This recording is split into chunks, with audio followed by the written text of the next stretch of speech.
Good afternoon. Thanks for coming. We're here to talk about an incident that occurred on Tuesday night, December 7th, just after 10 p.m. Members of our Regional Auto Theft Task Force were in the area of 46 Taylor Drive. They had made an auto theft arrest and recovered a stolen vehicle. While they were there awaiting a tow for that vehicle, an uninvolved female approached a Hartford detective, a West Hartford detective, and a Connecticut State Police detective as they were standing on the sidewalk. She originally was walking towards them. Video shows that she was originally walking in their direction, and then when she was about 50 feet or so away, she accelerated into a sprint, extended her arm, and came at the officers. The Hartford officer was the target of her, and she came directly at him. He noticed her at the last second, was able to step out of the way and take her to the ground, and the state police detective and the West Hartford police detective assisted in securing her. She continued to resist. It was discovered that she had a knife in her hand and was attempting to stab the police detective as she was running towards them. She wasn't involved in the original incident. It's really unknown as to why she targeted the officers and why she ran towards them and tried to attack them. But the officers did a tremendous job in reacting quickly, protecting themselves. The detective did not sustain any injuries as a result of the knife. He had some minor scrapes on his knee and legs from trying to take her into custody. She was able to bite one of the detective's shoes. While they were trying to take her into custody, she continued to resist. Officers showed a tremendous amount of restraint, used minimal force to take her into custody, and they were able to get her into custody and secure the knife. Arrested was a Sheila Calderon, date of birth 11/3/1981.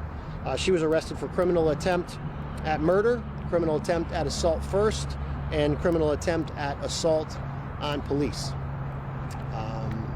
The crime scene division was called out, responded, processed the scene, tagged the knife.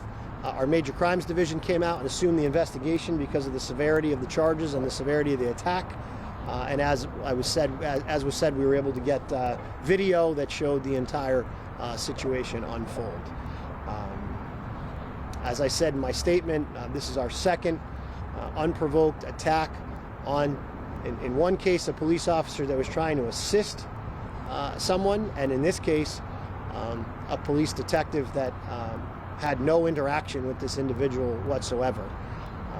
I am thankful that both officers were not severely injured. I'm thankful that we were able to take two individuals into custody that could have certainly been a threat to public safety, both here in Hartford and in the region. But I'm concerned at this being the second time that this has occurred in a short period of time. These attacks on police officers have been unprovoked, and they're completely unacceptable. And we know that we have a tremendous community here that works with us every day in our pursuit of public safety. And I just call on everyone to denounce this type of activity and to help us change the narrative so these officers can go out there and make our community safer without this type of unprovoked attack. I mean, this is I've not seen a series of this in my time in law enforcement, and it is certainly troubling. As I said, I'm just thankful for our officers, their training, their ability to think quickly, their ability to be vigilant, and protect themselves and protect others. Happy to take any questions. Chief, I assume you tried to talk to her. I mean, did she say anything? Give you any clues or hints as to why she did this? It is believed that she was under the influence of drugs at the time. We took her to the hospital to make sure that she would get the help that she needed, but I don't know of us getting a rational reason for this at this point, no. Does she have a history of either a criminal record or mental health issues? She does have a record. We can, Lieutenant Boisver can get you what we can give out of that. Was it clear if the intention was to harm a police officer, or do we think that it was just the influence of drugs and or mental health? So I would say both of those questions, probably yes, right? These officers were very identifiable. They had, even though they're in plain clothes, they had vests on that said police in huge letters. Their badges are exposed. They had just conducted that auto, so they were out there for a while.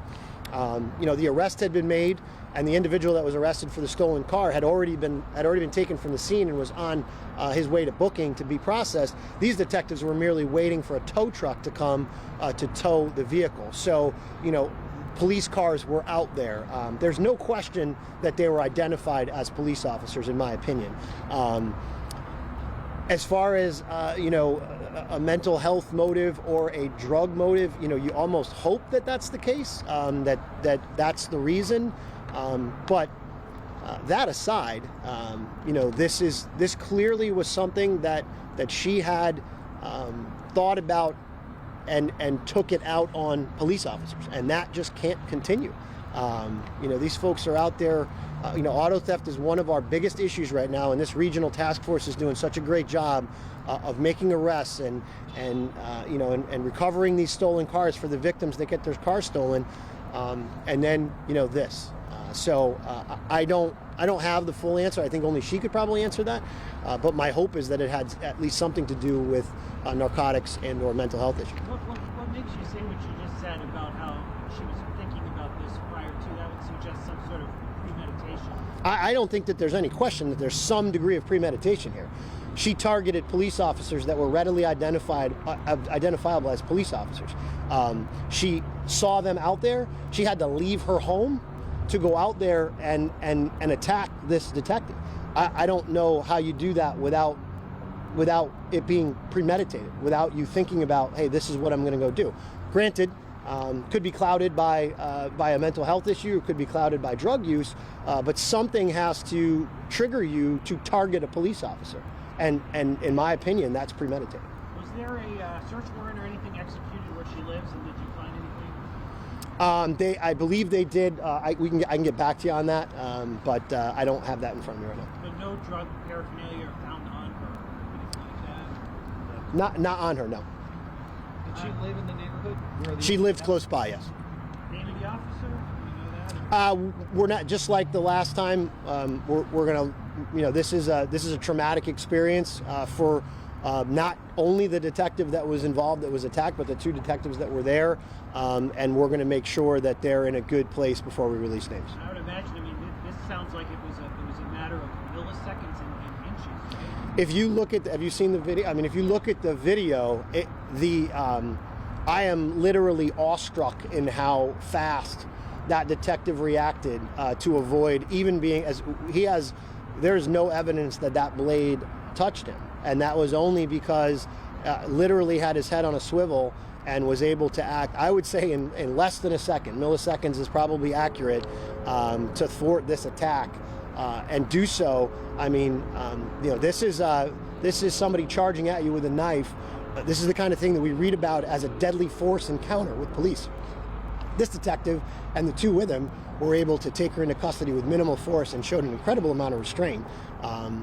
It is impressive work on the part of that detective. Can you, and I did watch the video, but can you just describe the maneuver that your officer made did he duck?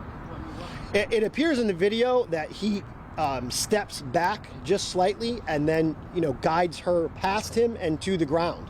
I think in that instant, you do what you have to do to survive. I don't know that I could, give you a name for that maneuver, other than you are literally fighting for your life. And what he did was extremely effective in getting her under control, the minimal amount of force that he could have used, and luckily everybody walked away. In light of these recent targeted attacks on police, is the station doing anything extra? I know that you guys are always trying to be as safe as possible. You have all the trainings, but any extra steps being taken to try and prevent something like this? Yeah, so we learn a little bit, every time something happens, right? So the last one, we had an officer that was attacked in her vehicle, and we have started to take steps to bolster those vehicles, use some equipment to try to keep the officers safe. There is technology out there, albeit somewhat expensive, but worth the investment to make the cruiser a safer place for our officers. And we've already started taking steps to bring that technology here. And then, in this case, it really comes down to watching each other's back. He wasn't in a car. They were standing on a sidewalk. So any equipment that we can procure, any additional training that we can give to better prepare our officers for situations like this, we will do that. In this case, it's a little tougher because you had an officer that was kind of out, on a public street, on a sidewalk. And luckily there was 3 of them there, and they either heard her coming or got a glimpse of her coming, and they were able to react before she was able to do some real damage, if not kill one of the officers. So, I think our message here continues to be vigilant, just as we did with the officer that was involved in the last attack. We doubled up cars to allow officers to be in close proximity to one another, to watch each other's back, to wait for backup. Although we preach that all the time, the need to get out there and respond to these calls. Sometimes officers don't wait for backup. So we reinforce those policies, those training and those procedures that help keep each other safe. And that's exactly what we're doing now. We're encouraging them. Look, there were 3 officers there, and that helped immensely in getting her under control quickly and getting the knife away from her quickly. So we just continue to reinforce that, continue to look for new equipment that can make our officers safer, and that is my responsibility to try to make them as safe as I can, and I'll continue to do that. When I saw it, Chief, not only did I think back to the other recent incident of something similar, but I thought of Officer Jill Kiddick. Yeah. Is that something that you thought of as well? It is. Jill, I knew Jill throughout her entire career, so all of us really took that to heart, and that's an attack that was certainly more successful than these. So that one always hits home. But when you think back, we can think of Jill Kiddick.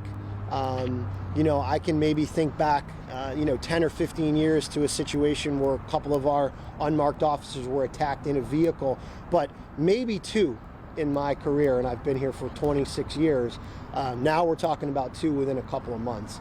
And that's where the call from the community, to the community to say, look, we have a tremendous amount of support here from our community in Hartford, and we're just really encouraging people to get out there and just try to, maybe if there's something that can be said, in the weeks that precede these attacks that maybe change someone's mindset so that when they are under the influence of drugs or when they are in mental health crisis, they don't go to a place that's against police. They go to a different place and find a different way to get that out. I think we have to do everything that we can to try to make it so that this doesn't become a reoccurring issue. So what are you looking for there? I mean, what's your message to the community? And I guess it sounds like you're trying to say you don't want them to look at the police as being adversarial. Yep. So what are you looking I think that's exactly what it is. The message here is that these officers in these conditions, in both of these situations, are out there to help. They're out there to make the community safer, both officers. And they were attacked unprovoked for that. And I think the discussion has to be had out there about, that these are officers with families they want to go back home to. These are not officers that were out there doing harm. This isn't a situation where there was an escalation between the officer and assailant that escalated out of control. This was completely unprovoked. And I think if the narrative reinforces that about how the officers are trying to help and how, listen, that we're not without mistakes. There's no question.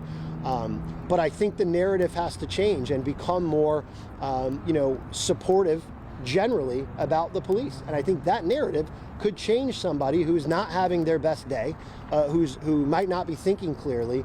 Their mind might not go directly to attacking a police officer if that seed hasn't been planted by just a general feeling against what the officers are doing out there. I think that can change some of these attacks. It probably can't change all of them, but I think it's a good starting place. Was there a body camera video of this incident? Yes. follow. Yep. We have that. Yep. That'd be really Yep. essential. Absolutely. Anything else? All right. Appreciate it. Thank you for your time.